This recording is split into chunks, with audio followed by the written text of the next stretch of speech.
আসন্ন লোকসভা নির্বাচনের শেষ দফায় নির্বাচন ১ জুন। দমদম লোকসভা কেন্দ্রের তৃণমূল কংগ্রেসের প্রার্থী সৌগত রায় বিভিন্ন জায়গায় প্রতিদিনই প্রচার করছেন। একইভাবে এক বর্ণাঢ্য শোভাযাত্রা দেখা গেল দক্ষিণ দমদমের ১৫ এবং ১৬ নম্বর ওয়ার্ডে।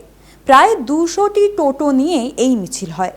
এই দুটি ওয়ার্ডের একাধিক জায়গায় প্রার্থীকে বরণ করতে দেখা গেল স্থানীয় বাসিন্দাদের। উপস্থিত ছিলেন দমদমের বিধায়ক ব্রাত্য বসুও।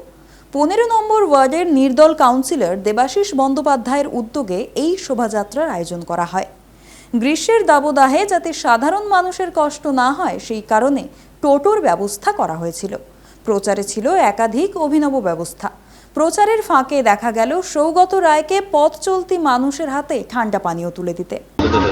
সৌগত রায়কে যেখানেই যাচ্ছি সেখানেই দমদম জুড়ে তুমুল উদ্দীপনা, মানুষের স্বতঃস্ফূর্ত এবং সহর্ষ আনন্দময় প্রতিক্রিয়া।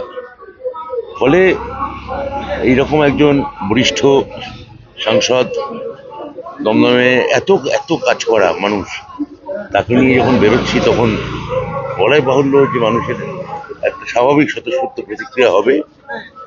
এবং মমতা বন্দ্যোপাধ্যায়ের উন্নয়ন যেহেতু দমদমে প্রবলভাবে পড়েছে, সেটা আমার ধারণা সৌগত রায় যেমন তেমনি মূল আমাদের নেত্রী মমতা বন্দ্যোপাধ্যায়। এবার কি ভোট বাড়বে? আমার ধারণা ভোটের মার্জিন বাড়বে গতবারের থেকে, 19-এর থেকে। আমরা যেখানে যাচ্ছি সেখানে খালি বুঝতে পারছি মমতা বন্দ্যোপাধ্যায়ের হাওয়া আছে। সেটা তার ওই যে 64টা প্রকল্প, সেগুলো সবকটাই আমার ধারণা মানুষের ওপর চুমিয়ে পড়েছে।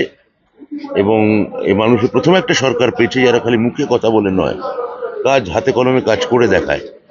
সেইটা আর 5টা জায়গার মতো দমদমেও তার প্রভাব পড়ছে।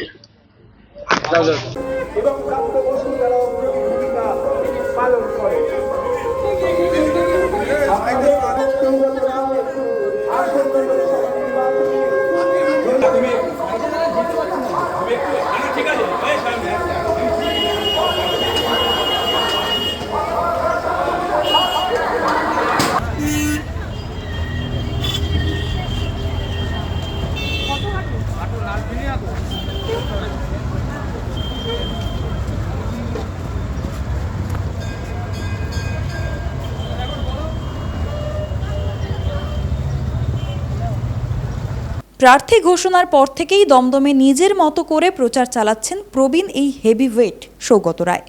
মানুষের সমর্থন চোখে পড়ার মতো এক্ষেত্রেও একই চিত্র দেখা গেল। ১৫ এবং ১৬ নম্বর ওয়ার্ডের বাসিন্দারা রীতিমতো শঙ্খ এবং উলুধ্বনি দিয়ে সমর্থন জানালেন সৌগত রায়কে। আগামী ১ জুন শেষ দফায় ভোট দমদম লোকসভা কেন্দ্রে।